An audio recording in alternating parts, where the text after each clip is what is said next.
अहिल्याबाई होलकर की बात की जाती है, वो कई घाटों का निर्माण करने वाली महिला थी, जो कि मराठा किंग थी। इंदौर में मराठा शासिका बनी थी और उसके बाद वो 17वीं शताब्दी के बाद अलग अलग क्षेत्रों में कई तालाब, कई घाट, धार्मिक स्थल, कई जो अलग अलग जगहों पर धर्मशालाएं, जिस जिस जगह पर वो गई वहां पर निर्माण की।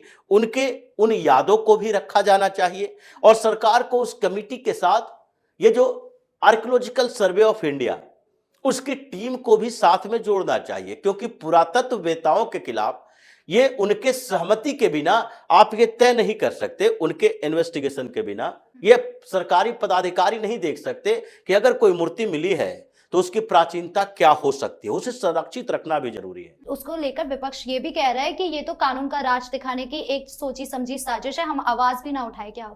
बिल्कुल उठाओ।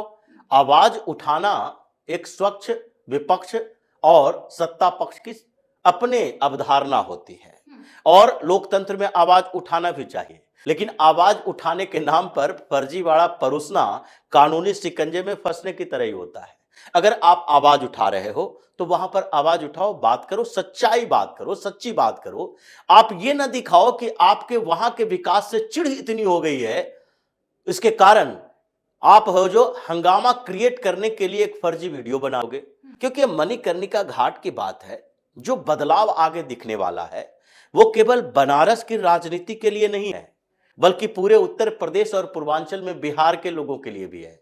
क्योंकि पूर्वांचल से लोग बनारस तक आते हैं, दूर दूर से आते हैं, और उसके साथ ये उत्तर प्रदेश के अलग अलग हिस्सों से बनारस आते हैं अंतिम संस्कार के लिए, अपने क्षेत्रों से आगे बढ़ते हुए। और वहां पर अगर व्यवस्थाएं इतनी बेहतर बनती है तो वो अपने क्षेत्र में जाकर भी इसका जिक्र करेंगे कि 10 साल पहले गए थे तो क्या हुआ, इस साल क्या हुआ।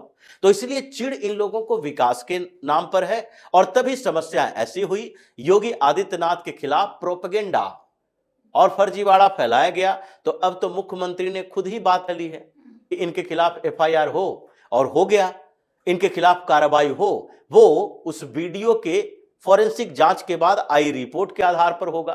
तो इन लोगों ने अगर सच्चे तरीके से आवाज उठाई है तो इंसाफ इसके फेवर में आएगा।